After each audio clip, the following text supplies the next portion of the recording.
Louvado seja nosso Senhor Jesus Cristo, para sempre seja louvado. Salve Maria, Mãe de Misericórdia.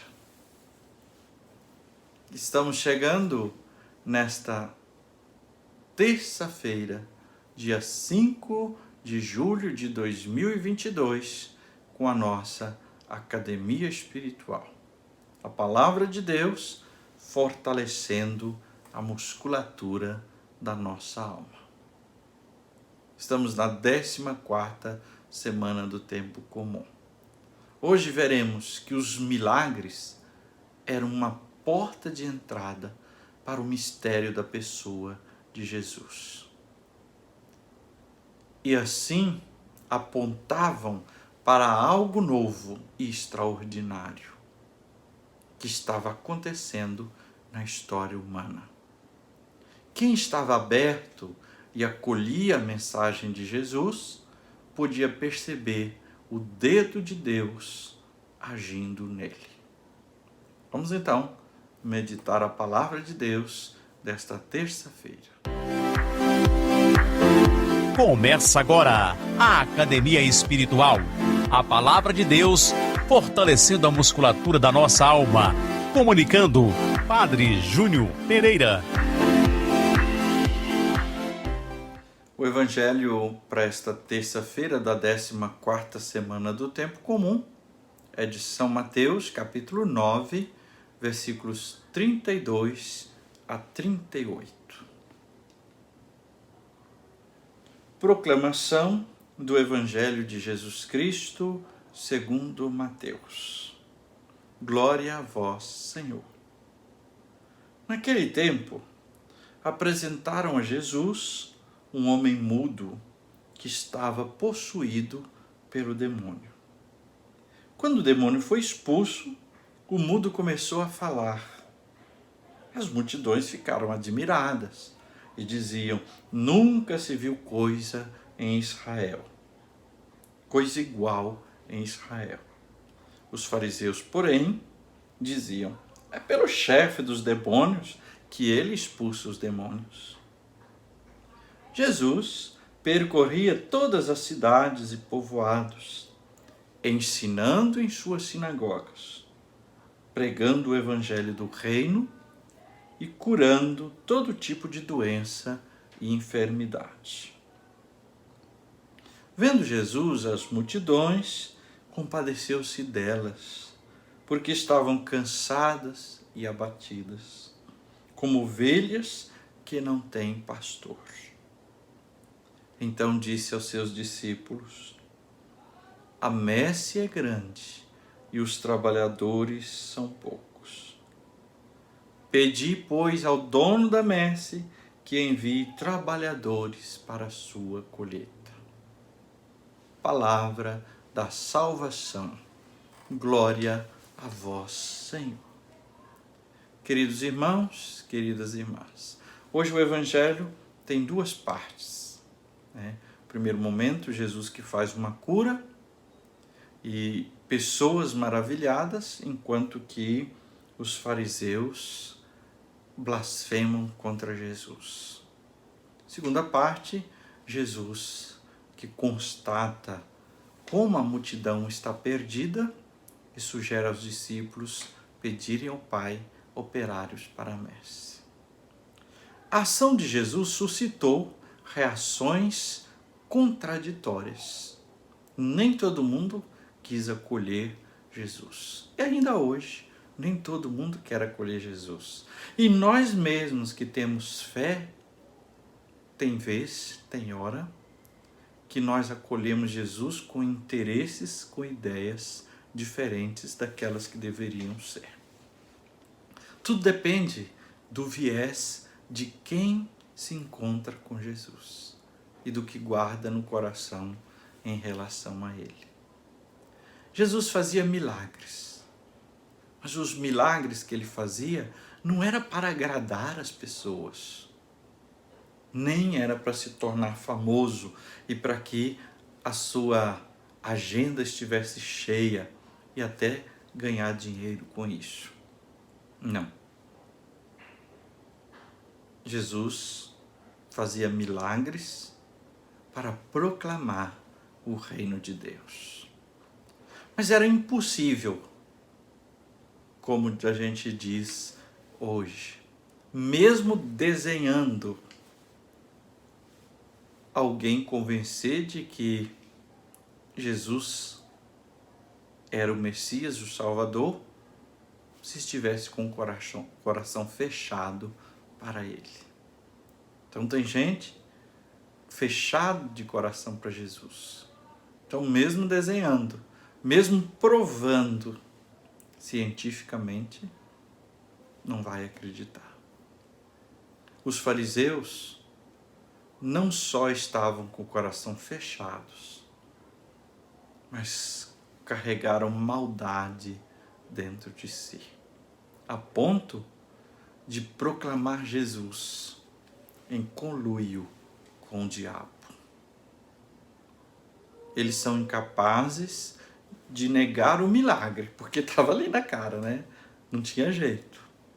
Mas então o que faz? Se não pode negar o milagre, e o que eles procuram? Procuram desacreditar Jesus difamando. Né? Como eles não podem negar os fatos, eles difamam dizendo que Jesus trabalhava em parceria com o diabo. Olha que pecado terrível. Reconhecer que o poder de Jesus vem de Satanás. Bom, aí o versículo 35 do Evangelho de hoje faz uma passagem para a segunda parte do Evangelho, mas ao mesmo tempo nos dá uma dica interessante. Jesus não se intimida com essas conversas, com essas difamações, e nem perde tempo com isso. O evangelista diz que ele passou adiante e foi para outras cidades, outros lugares, para cumprir a sua missão. E a missão de Jesus aqui era ensinar, pregar e curar. Essa era a missão de Jesus e era isso que ele realizava. E fazendo isso, Jesus constata: a humanidade está perdida.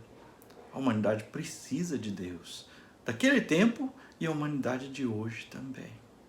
Jesus vê e tem compaixão da multidão, cansada, batida e como ovelha sem pastor.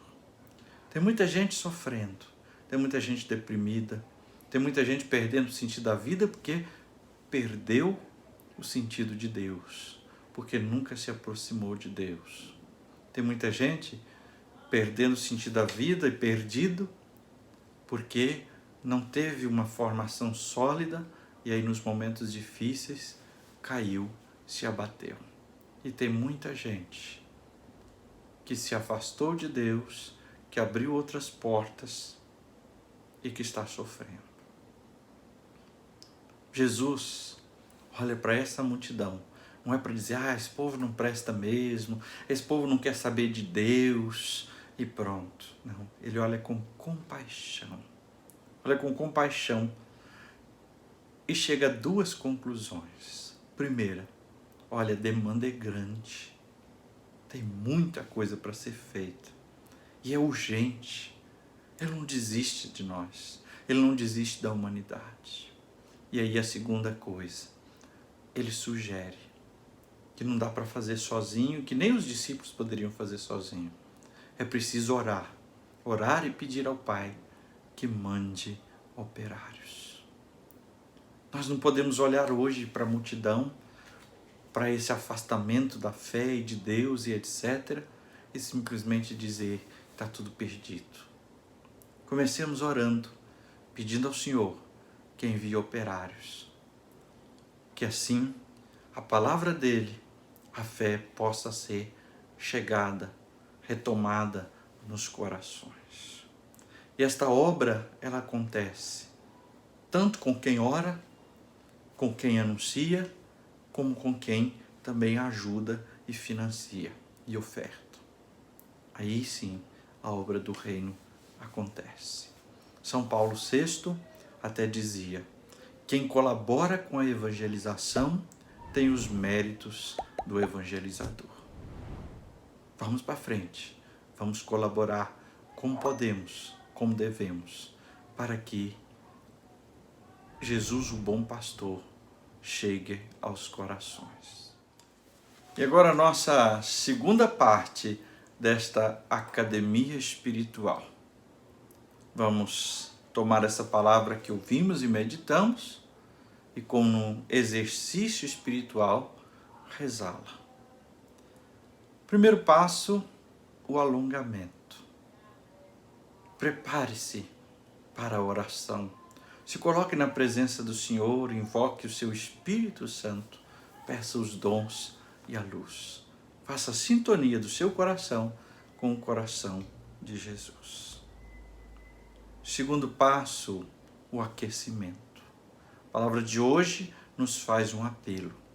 Aquela multidão maravilhada com a ação de Jesus diz: nunca se viu coisa igual em Israel. Não há nada igual a Jesus. E é só nele, no seu poder, no seu amor, que nos envolve. É que nós encontraremos vida, felicidade e bênçãos. Também a palavra nos dá uma condição. Jesus percorria todas as cidades e povoados, ensinando em suas sinagogas, pregando o evangelho do reino e curando de todas as doenças e enfermidades. A ação de Jesus. Jesus veio primeiro, para ensinar-nos a humanidade, ensinar-nos a relacionar com Deus. Veio nos falar do evangelho, de como devemos nos comportar neste mundo, nessa relação com Deus. E veio nos curar, nos libertar das doenças físicas e espirituais, sobretudo do pecado. Mas também essa palavra de hoje nos traz uma advertência. A advertência de Jesus é que não somos rivais e nunca será muito. Precisamos de muitos e muitos operários, pois a messe é grande. Pois há muitas pessoas que precisam chegar à palavra de Deus, que precisam ser tocadas e transformadas. Pedi, pois, ao Senhor da messe que mande operários para a vossa messe. Terceiro passo, treinamento, momento da nossa oração. Hoje eu convido você a rezar comigo a oração vocacional. Existem várias fórmulas de oração vocacional. Vamos fazer uma delas pedindo assim que o Pai envie operários para a messe. Senhor da messe e pastor do rebanho, faze ressoar em nossos ouvidos teu forte e suave convite. Vem e segue-me. Derrama sobre nós o teu Espírito, que ele nos dê sabedoria para ver o caminho e generosidade para seguir tua voz. Senhor, que a messe não se perca por falta de operários. Desperta nossas comunidades para a missão. Ensina nossa vida a ser serviço. Fortalece os que querem dedicar-se ao reino, na vida consagrada e religiosa. Senhor, que o rebanho não pereça por falta de pastores. Sustenta a fidelidade de nossos bispos, padres, diáconos e ministros. Dá perseverança aos nossos seminaristas. Desperta o coração de nossos jovens para o ministério pastoral em tua igreja. Senhor da messe, pastor do rebanho, chama-nos para o serviço do teu povo. Maria, mãe da igreja, modelo dos servidores do evangelho, ajuda-nos a responder sim. Amém.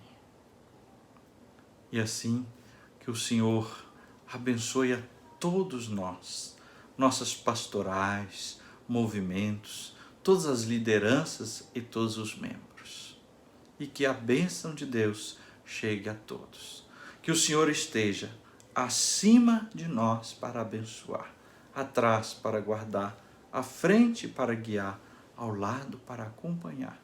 Que Ele volte o seu rosto e dê sua paz e sua bênção. Que ela desça abundantemente. Em nome do Pai, e do Filho, e do Espírito Santo. Amém.